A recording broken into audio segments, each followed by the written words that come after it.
আসসালামু আলাইকুম। শুরু করছি ইলমা বেহরোজের উপন্যাস নবরা, পর্ব ৩৮। গুলনূর। ওর মতো নিষ্পাপ সরল মেয়ে আমি দুটো দেখিনি দাদিজান। কণ্ঠটা নরম হয়ে আসে। ও কথা বলতে না পারলেও শুনতে পারে, উপলব্ধি করতে পারে, অনুভব করতে পারে। আমি যখন কথা বলি ও শুধু চুপ করে শোনে, কোনো প্রশ্ন করে না, কোনো বিচার বিশ্লেষণ করে না, শুধু শুনে যায়। ছায়ার মতো আমার সমস্ত দুঃখ কষ্ট মনোযোগ দিয়ে শোনে। কোহিনূর বেগম নীরব রইলেন। আমি যখন দমবন্ধ অনুভব করতাম, ওর কাছে গিয়ে কটা কথা বললেই সেই অস্বস্তিটা কেটে যেত। মা সেটাকে অন্যভাবে নিয়েছে। বাবাও আমাকে ভুল বুঝে যা নয় তাই বলে অপমান করেছেন। এত অপমানের পর আমি ওই বাড়িতে দম নিতে পারতাম না দাদিজান। কোহিনূর বেগম চোখ সরু করে তাকালেন। বাবার সঙ্গে রাগ হয়েছে, তাই বাড়ি ছেড়ে চলে এলি বুঝলাম। সঙ্গে করে ওই মেয়েকে আনতে হলো কেন? জাওয়াদের চোখে হতাশা ছড়িয়ে পড়ল। বলল, বাধ্য হয়ে দাদিজান। আপনি তো মাকে আমার থেকেও বেশি চেনেন।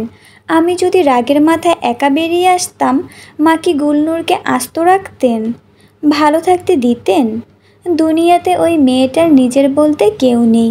বোবা, অবলা একটা মেয়ে। কোথায় যেত ও? আমাকে হারিয়ে মা কি ওর ওপর সব রাগ মেটাতেন না? কোহিনূর বেগম এবার কিছুটা নড়েচড়ে বসলেন। জাওয়াদের কণ্ঠ তীক্ষ্ণ হয়ে উঠল। মায়ের রাগের তোপে কি এর আগেও? সে থেমে গেল। নিজের মায়ের কুকীর্তির কথা গুলনূরের সামনে বলতে গা শিরশির করে উঠল। শত ভুল থাকুক, তবুও তো মা, জন্মদাত্রী মা। বলল, আমি একা চলে এলে শান্তি পেতাম না, সারাক্ষণ মনের ভেতর অশান্তি হতো। গুলনূর না জানি কেমন আছে, কি অবস্থায় আছে, এসব ভেবে ব্যাকুল হয়ে থাকতাম। দাদিজান, আমি শুধু ওর ভালো চাই। কোহিনূর বেগম চোখ তুলে তাকালেন গুলনূরের দিকে। মেয়েটা নিঃশব্দে মূর্তির মতো দাঁড়িয়ে আছে। তিনি ধীরস্বরে বললেন, ওর ভালোর জন্য সারা জীবন নিজের সঙ্গে রাখতে পারবি? এ কি সম্ভব? জাওয়াদ চুপ করে রইল। জানে এ সমাজ, এ বাস্তবতা কখনো তাকে গুলনূরকে নিজের পাশে চিরকাল রাখার অনুমতি দেবে না।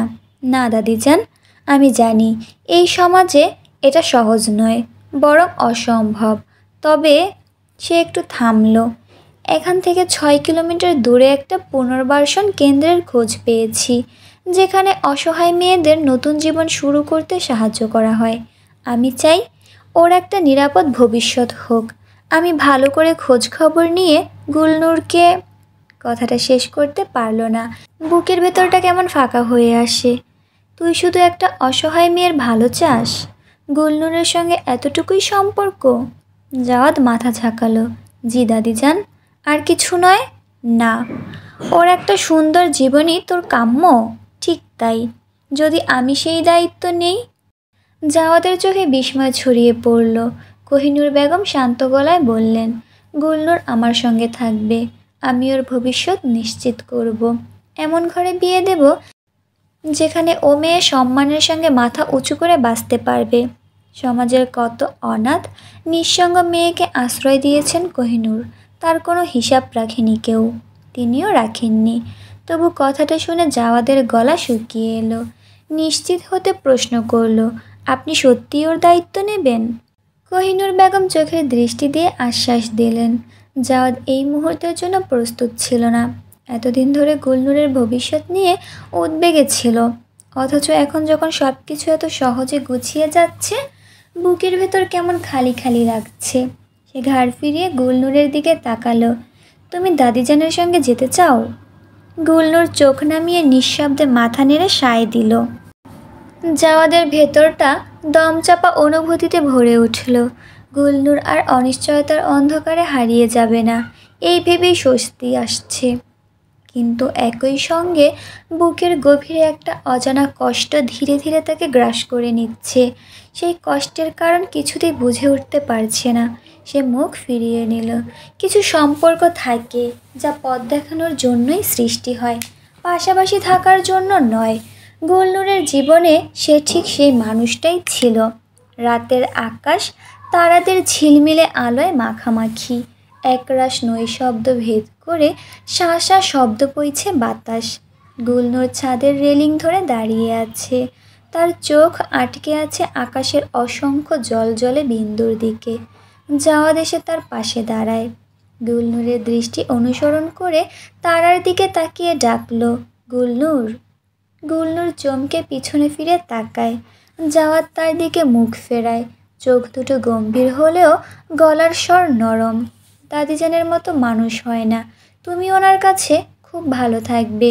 গুলনুর নিশ্চুপ, শুধু বাতাসের সাথে ওড়নার খোলা অংশ উড়ে যায় একপাশে। জাওয়াদ একটু থেমে আবার বলল, উনি ওপরে ওপরে নিজেকে কঠোর দেখান, কিন্তু আসলে খুব নরম মনের মানুষ। একবার যদি আপন করে নেন, সারা জীবন আগলে রাখবেন। বাতাসে হালকা মিষ্টি গন্ধ। পাশের দেয়ালের পাশে রাখা 3টে টবের দিকে চোখ পড়ে। তুলসী গাছগুলোর পাতায় হালকা দুলনি, গন্ধ ছড়িয়ে পড়ছে বাতাসে। দ্বিতীয় তলায় যে সনাতনী ভাড়াটিয়া থাকেন, এগুলো তারই গাছ। জাওয়াদ বলল, তুমি খুব ভালো থেকো গুলনুর, খুব ভালো। আমি তোমাকে সারা জীবন মনে রাখবো। গুলনুর এবার সরাসরি চোখের দিকে তাকালো। দুজনের চোখাচোখি হতেই এক মুহূর্তের জন্য হারিয়ে যায় জাওয়াদ। তার দৃষ্টি নেমে আসে গুলনুরের কপালের ডান দিকে, যেখানে একটা দাগ দুঃসহ স্মৃতির চিহ্ন হয়ে লেপ্টে আছে গাঢ় হয়ে। আজ কেন যেন ইচ্ছে হচ্ছে ওই কালো দাগের ওপর হাত রেখে চিরতরে ম্লান করে দিতে সেই ভয়ঙ্কর স্মৃতি। জাওয়াদ অজান্তেই 2 কদম এগিয়ে আসে। গুলনুর চমকে পেছনে সরে যায় 1 পা। জাওয়াদ থেমে যায়। কি প্রগাঢ় অসহায়ত্ব বুকের সর্বত্র জুড়ে। কিছু একটা বলতে গিয়েও থেমে যায়।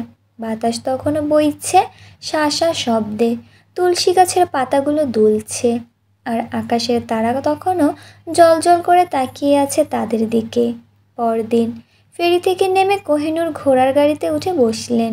গুলনুরের হাতে ছোট একটা ব্যাগ, ভেতরে জামা কাপড় আর কিছু টুকিটাকি স্মৃতি, যা প্রয়োজনের চেয়ে বেশি আবেগের ভারে ঝুলে আছে।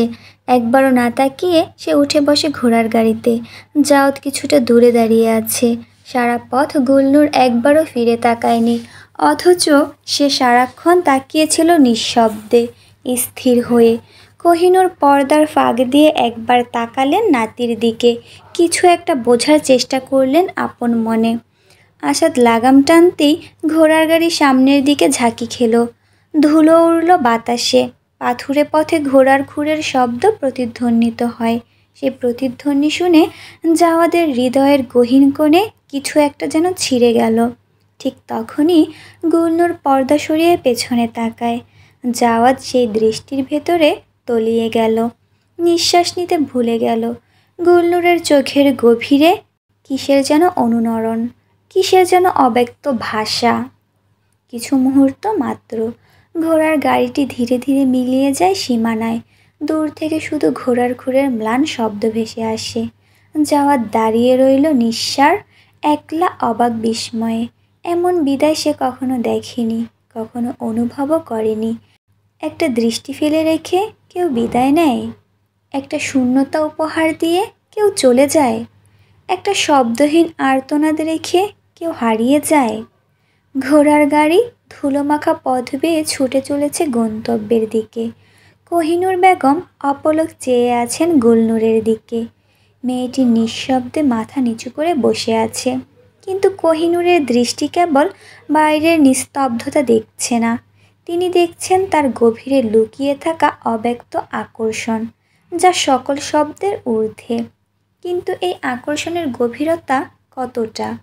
এটি কি কেবল মোহ, নাকি হৃদয়ের অন্তঃস্থল পর্যন্ত গাঁথা কোনো অনুভূতির রূপ? কোহিনূর পর্দা সরিয়ে বাইরে তাকালেন। পথের পাশেই নদী, ঢেউ খেলানো জলরাশি রৌদ্রের আলোয় প্রতিফলিত হয়ে ক্ষণিকের জন্য রূপোর মতো ঝলমল করে উঠছে। কয়েকটি নাও দুলছে নদীর বুকে। নাওয়ের দিকে তাকিয়ে থাকতে থাকতে তিনি হারিয়ে গেলেন বহু বছর পূর্বে। সেদিনও এমনই এক নদীর ধারে দাঁড়িয়েছিলেন তিনি। মামার বাড়িতে গিয়েছিলেন চাঁদপুরে। কত সুন্দর সেই গ্রাম, কত প্রাণবন্ত। ছোট্ট কুঁড়ে ঘরে, নদীর তীরে বালুকা বেলা, দূর দূরান্তে ফসলের মাঠ, মামার ছিল 2 কন্যা, প্রায় সমবয়সী। 3জন কিশোরী মিলে গড়ে তুলেছিলেন দুষ্টু দল। মেয়ে হয়ে একা বাইরে যাওয়ার ছিল কঠোর নিষেধাজ্ঞা, কিন্তু কে শোনে কার কথা। লুকিয়ে পালিয়ে নদীর ধার ঘেঁষে ঘুরে বেড়াতেন তারা। তখনই পরিচয় হয় এক তরুণের সঙ্গে, যে একজন সাধারণ কর্মচারীর ছেলে ছিল। ঘোড়ার পিঠে চড়ে ছুটে চলত বুনো বাতাসের মতো। প্রথম পরিচয় কৌতূহল জাগিয়েছিল, পরের কয়েকটি দেখায় সে কৌতূহল রূপ নেয় আকর্ষণে, আর তারপর ভালোবাসায়। কিশোরী কোহিনূর বুঝে গিয়েছিলেন এই প্রেমের কোনো স্থান নেই সমাজের চোখে, কিন্তু আবেগ কি নিয়ম মানে? মামার বাড়ি ছাড়ার আগে তরুণের চোখের দিকে তাকিয়ে প্রতিজ্ঞা করেছিলেন ফিরে আসবেন এবং তখন আর কারো অনুমতি চাইবেন না। তারা পালিয়ে যাবে, কিন্তু সে প্রতিশ্রুতি রক্ষা করা হয়নি। বাড়ি ফিরে কোহিনূর শুনলেন তার বিয়ে ঠিক হয়ে গেছে। বাবার সম্মান, পরিবারের মর্যাদার ভার তার কোমল কাঁধে চাপিয়ে দেওয়া হলো। তিনি বিয়ের পিঁড়িতে বসলেন বিনা প্রশ্নে। নায়র যাওয়ার পথে স্বামীর ঘোড়ার গাড়ির জানালা দিয়ে দেখলেন সেই তরুণকে। একদল গ্রামের মানুষের মাঝে দাঁড়িয়ে আছে সে, বিধ্বস্ত, বিপর্যস্ত অবস্থায়।